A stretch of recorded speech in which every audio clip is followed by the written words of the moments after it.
Ayan, hi, good morning, hello guys.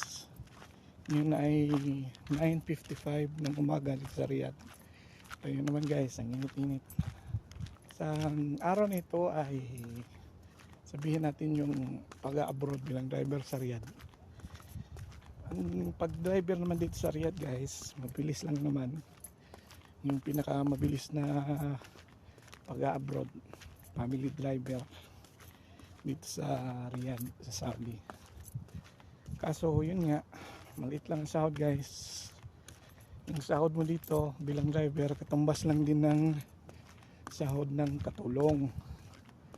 Gawa ng hindi naman kasali yung family driver sa skilled worker dito sa Saudi. So yung magiging sahod mo ay katumbas lang ng katulong.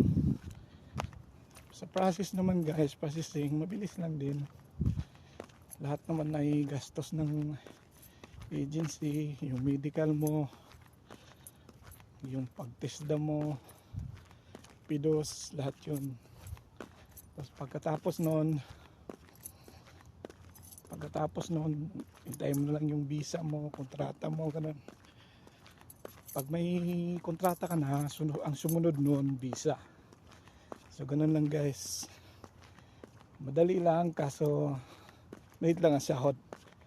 Tapos kung babalik-balik ka na, depende yun sa amo mo kung may dagdag.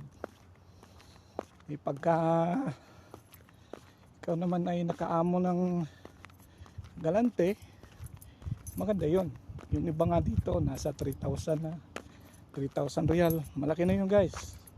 Lalo na ngayon 15 real na ang 15 pesos ang 1 real.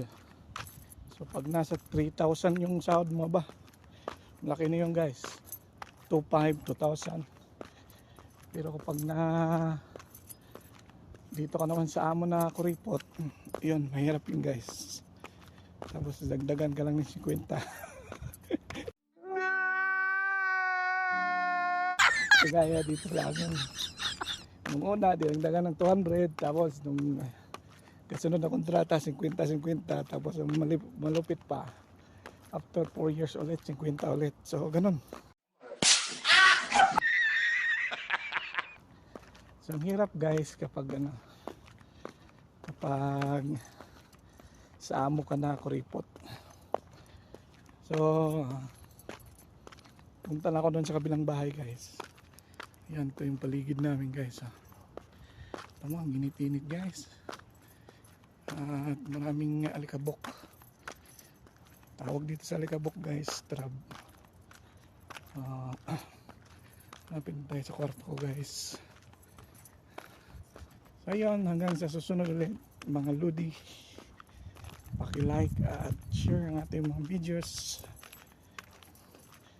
Ibrahim CM90. Salamat po.